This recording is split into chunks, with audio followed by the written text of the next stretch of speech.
Welcome home, brave heroes. I'm Ash, this is Ash Quest, and this is Spitewood, the first big box fully fledged expansion set for Warhammer Underworlds. You can't play this on its own, you need to have Emberguard, the core game for the second edition of Underworlds. This is the game that you need and hopefully have to play Spitewood. This is the first time, I think, that Underworlds has called a separate box an expansion, at least like this. We've definitely had multiple seasons. We've definitely had two-part seasons where you had like Harrow Deep and then Nether Maze, but those were completely playable separately. The closest thing that I can think of that comes to this in terms of first edition would be Arena Mortis. That seemed to be a proper expansion for Beastgrave, but this comes with pretty much everything that you would expect to come with an Underworld's core game. You're actually getting a board, cards, minis, tokens. So what are we not getting? Well, that's what we're going to find out. There's a lot of political commentary with this one. We've got agriculturalism versus industrialism. Embrace tradition, reject modernity. What if the deer could fight back during hunting season? In the great forest of the Spitewood, life magic surges through root and bough, and the power of the god Kernoth grows. Lead your warband through its twisting paths to battle your rivals and claim the treasures beneath its branches. Take your games of Warhammer Underworlds into the depth of the Spitewood with its expansion set. Yay! So with this we get more deer people, but this marks the triumphant return of the Chaos Dwarfs to the Warhammer Age of Sigmar line. I don't know if Chaos Dwarfs had been seen in the past like 30 years before they reappeared for this grand endorphining. This came out about the same time that these guys were also released as a warband for Age of Sigmar. As of the time of this video, they're going through this whole Maw Tribes, Ogre Maw Tribes phase, and it makes me feel like at some point we're going to see something released for Underworlds that's going to have ogres. If it looks like this box is empty, you would be almost correct, but it's because this time around the miniatures were just too big to put back into the box. We continue the trend of Games Workshop making it very difficult for me to rebox my stuff. Unlike in the past, I'm actually going to show you the miniatures right now. This is the Blood of the Bull. This is a warband of Chaos Dwarfs, 4 of them to be precise, plus 1 goblin who is loyal to them for now. Maybe. Well, it's Underworlds. He's not going to depart from their side, actually. Yeah, they have a I don't know what the hierarchy is for the Chaos Dwarfs, so I'm gonna have to look this up in the book and read you the lore about them a little bit. And who knows what all has changed in the past dozens of years since the last time Chaos Dwarves were really spotted. And if I'm wrong, be gentle in your corrections. I don't actually know if the Chaos Dwarves have made some kind of grand resurgence into the world of Warhammer in between the times that they were released for Warhammer Fantasy Battles and now. I can tell you this much, those older Chaos Dwarf miniatures are some of the hardest miniatures to get, bar none. You might get like 1 for 50 USD off of eBay or something. So, commentary on putting these guys together. The dwarves were all really easy to put together, and in fact, these guys were pretty easy to put together as well. I kind of challenged myself to not use the guide as much as possible, and I was able to get most of them together. In fact, I don't know that I actually did reference the guide. They were blessedly numbered by piece, where I think the base had the last number on the sprue, so if you cut the base out and then you cut out all the pieces that were below that number, you would have all the pieces you would need for one of the miniatures. Underworlds doesn't always follow this convention, but it seemed to do it this time. I'm not a huge fan of centaurs. They think that they are the main character, main spelled M-A-N-E, so that it becomes a pun. We do actually have a deer, horse. I don't know what animal it's supposed to be. They're not animals at all. They're the Kernoth Heralds, Ash. They have their own race name. Whatever, they're deer people. I don't care. Will they heroquest? We'll also do a little bit of bonus there since I forgot to put out my hex map warbands for this. Yeah, these guys will, without a doubt. The only one that comes on a slightly bigger base, 40mm, if I'm not mistaken, is going to be the leader. And as a boss, she absolutely should be able to encroach on other tiles. Like, here's all 5 of them together, There is some tile drift. You'd have to be mindful of that, but if you take this one out and you only have those 4 on the board, you're good. The centaur, they're going to take up 2 spots easily every time, no matter what. But you know what? Within the confines of their 2 spots, they're perfectly safe to use. Now, why would they be trotting around here in the dungeons, galloping around the catacombs? Nay, I say, they would not be. They shouldn't be sighted down here. It's too dangerous for their ilk and for their elk. So we have a lovely box art piece with this very stylish, very nice looking professional presentation. I still can't stand that I can't put this back in the box. Darkwater does the same thing. Beautiful box. Ember Guard did the exact same thing. Beautiful box. And then you open it, and then it's like, how am I supposed to get everything back in? Because once the miniatures are assembled, the dimensions of them are too big one way or another. At least one of the miniatures. It's not going to be able to go back in that box. It drives me nuts. You're basically going to have to put all of your literature and your boards into the box at the bottom and then put your minis on top, which is doing a disservice to the ledge. Yeah, see? That's where your stuff is supposed to sit on top of. But then like this guy, he's protruding above that ledge. Something's going to break. Something's going to snap. And it's just too commonplace in everything Warhammer related. It's driving me absolutely batty. You can play with your new Warbands, your 2nd edition guys here in your 1st edition games. I don't think anybody's going to bat an eye if you're doing that using the Rivals or Relic formats or Nemesis. You can't do it with Tournament, obviously. Who cares? We have our War Scroll cards. We have our Fighter cards and our Rivals decks for each of these guys. We have our manual. This is one of the smallest Underworlds manuals ever. It comes in at 16 pages. We have our tile sheet. This is the shortest, smallest, itty-bittiest tile sheet you ever did see in an Underworlds game. You cannot pair your 2nd edition boards with 1st edition. I mean, you kind of sort of could, but your hex sizes are literally different. So prepare to be taken out of the immersion if you choose to do that. I've heard complaints, and I kind of agree. The shrinkening of the boards was a bad move. Sure would have been a lot cooler if they had not done that, but I will give them compliments on the art fitting the board a lot better. The art makes a lot more sense. It looks more like a battleground, and we are viewing it from further up. It looks like it matches the miniature scale a lot better. Yeah, I know it's a little bit muddy, it's a little bit messy, but I actually prefer this art direction to everything that I've seen with the 1st edition boards. The 1st edition boards just have the most random art, and then you just have this hex grid placed over the top of it. As you can see, we have tiles baked into the board on both sides, kind of reminding me a little bit of Dreadfane. Dreadfane's board was a quad fold that was double-sided, and all the tiles were baked in, but it was still compatible with the other boards. We have our starting spaces, and so your miniatures might look something like this. Now, did these guys take up 2 spaces? They encroach on other spaces if they don't. We have all of our generic tokens. We've got some treasure tokens, it looks like. We've got our objective tokens. We've got wounds, we've got glory points, we've got move and charge and guard tokens. We do not have dice because it is assumed you will have the dice with Ember Guard. So you will not be needing extra dice for this. Kind of disappointed they didn't take the opportunity to kind of harken back to when they had magic rules and add just at least 1 new die to introduce a new element, a new mechanic of some kind. But forget about that. It's all good. We're going to look at the Spitewood, whatever this is. It's hard to call this a war scroll, although it is war scroll sized.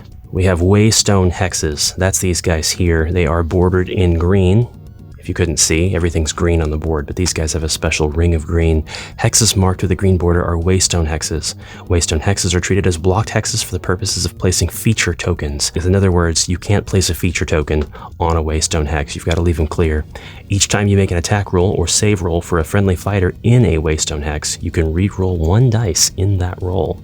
So we've got sort of AoEs here that your fighters can stand in. They'll gain advantage on attacks or defense. Aqua Geronis feature tokens. After treasure tokens have been placed, starting with the player who placed the last feature token, each player places one Aqua Geronis feature token in an empty hex in a friendly territory that is not in a starting hex, not in any of these, not in a blocked hex, so these are these, an edge hex, so none of these edge hexes, or a hex that already contains a feature token. So in other words, you need to be able to walk around the feature token also. In the end phase, after both players have followed the end phase sequence, if a friendly fighter is on the Aqua Geronis feature token in enemy territory, heal that fighter and score 1 glory point. And then we have our lovely overhead maps, each of the hexes marked with a green border as a waystone hex. I imagine there's some interesting things you can do with this bird's eye view of the board's card, maybe, if you were into homebrewing. We have our Kernoth's Heralds war scroll here. The fighters are Ilaran, Master of the Paths, Kulon, Axe of Kernoth, and Lenwith, Eye of the Forest.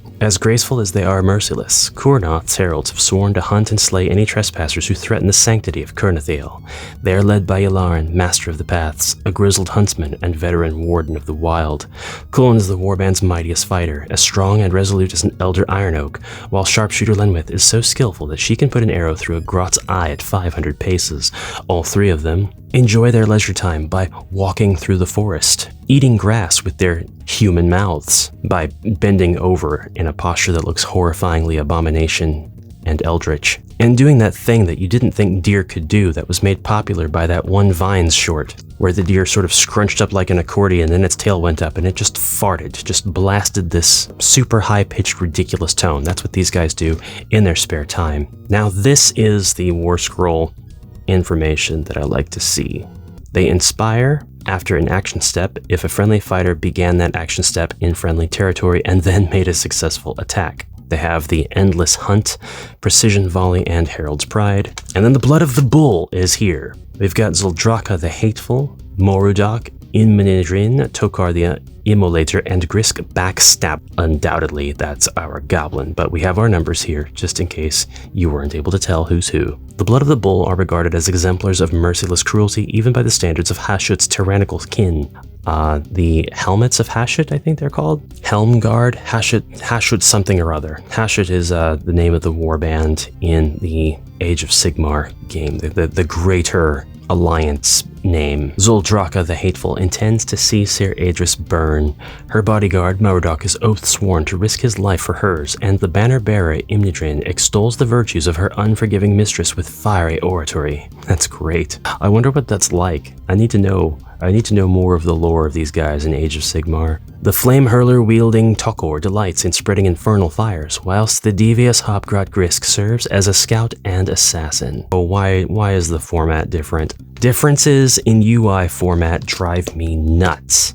And yes, that does mean that I absolutely hate that they changed the backs of the power decks and the rivals decks. Like, I don't know. I think they only did it one time for the first edition, so it's fine. But then they did it again for second, which is, it's also fine. It's whatever. They have Empowered by Spite, Enhance Arsenal, Reinforce Armory, Infernal Conflagration, and Hopgrot Cunning. Actually, Reinforce and Enhance are part of the Empowered by Spite. You start the game with 1 Daemon Forge dice. That's cool. You inspire when you use a Daemon Forge dice, the attack roll or save roll for a friendly fighter after that attack. I've been calling them Chaos Dwarves, and I imagine I'm getting all kinds of corrections mentally by now, if not in the comments below, but they are Chaos Duorden. Just so we're clear. If the attack was adjacent to a friendly Grisk, inspire that Grisk. That's how the Grisk gets inspired. Okay, you can bork off now. Joe Manganiello really said don't play Underworlds. Or actually, he just knocked down the Elks. Maybe he and I share a common distaste for the hoofed, for the quadrupeds. We're gonna look at some of the cards now. We've got Ilaran, Zuldraka, Tokor, Kulion, Lenwith. Oh, you guys kind of just mixed them up, huh? The Rivals deck is called Hunting Grounds. Kernothiel is a place of great power, and nowhere is that energy more concentrated than in the Spitewood. There are many who wish to lay claim to this territory for good or for ill, and the forest sentinels soak the earth with the blood of any who trespass on their claimed land. They lure the unwary or the overly bold into murderous ambushes, exploiting their peerless knowledge of the ground to outmaneuver these hapless invaders before riddling them with arrows, bullets, or streams of spellfire. Those few who survive are put to flight, stumbling over the corpses of their comrades in their desperation to escape.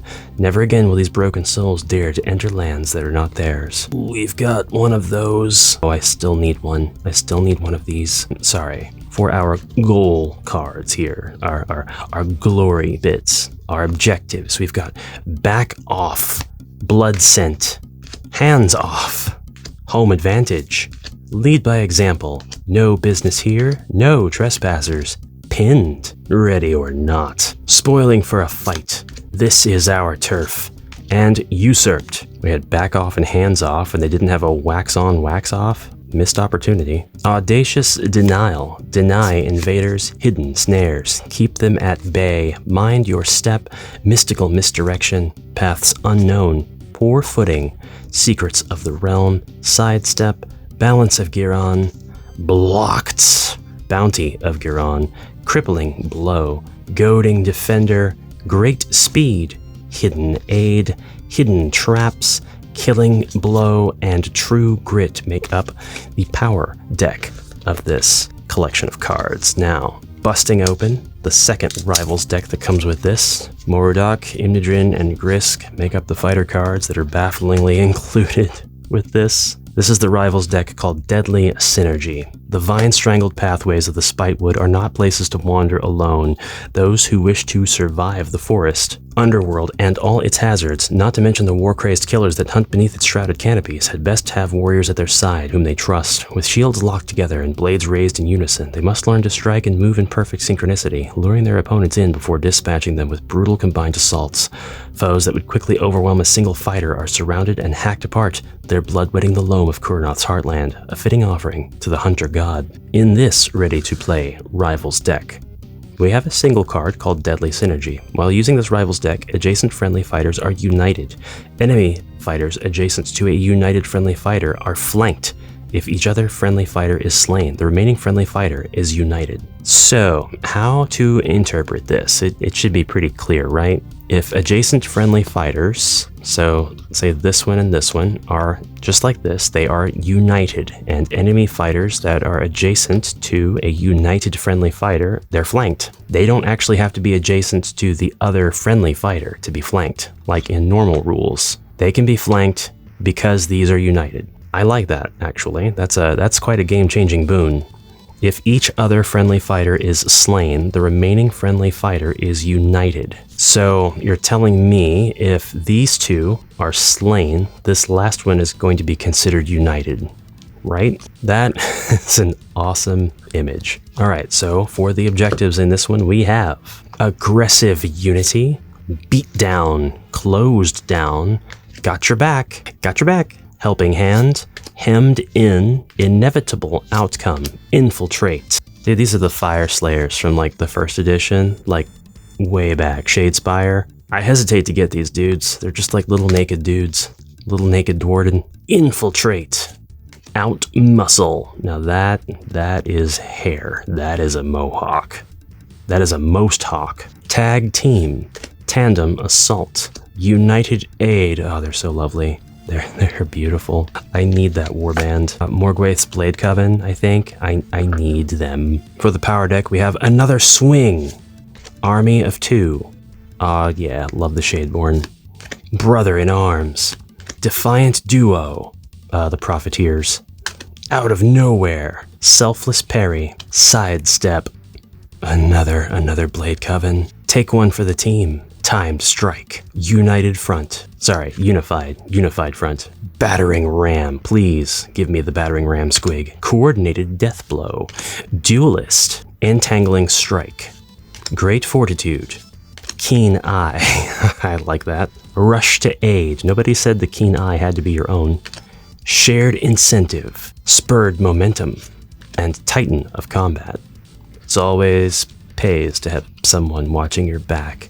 Titan of Combat. This fighter is united. Bang, just like that. The mechanics introduced here are gentle, but they're not insignificant. Can you imagine having a larger warband like Grincrack's Loon Court, or even like the Sepulchral Guard, and you can just have them adjacent to each other and play that Rivals deck in order to have them united. If you have like this situation going on, it's going in like, let's say this situation, it's going to be very hard for these guys to approach anybody here, because now they're going to be flanked, and you could be really dangerous if you're like, well, it's kind of a given. You're going to be surrounded or flanked if you're in any of these spaces anyway. Surrounded in both of these spaces, actually. But then bam, flanked here, here, here. I guess still flanked even if you are united on this end, right? Now, is that the exception? These guys are united. If I use that Rivals deck with this Warband, this guy's not united. If this guy is in the middle, are they now surrounded because flanked and then one more?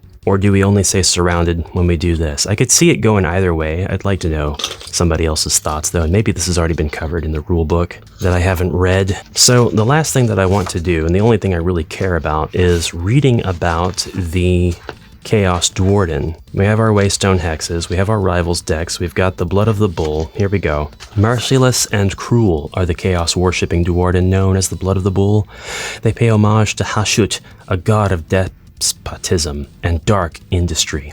With demonic fire and lethal implements of destruction, they seek to bring the forests of Kernoth beneath the heel of their infernal master.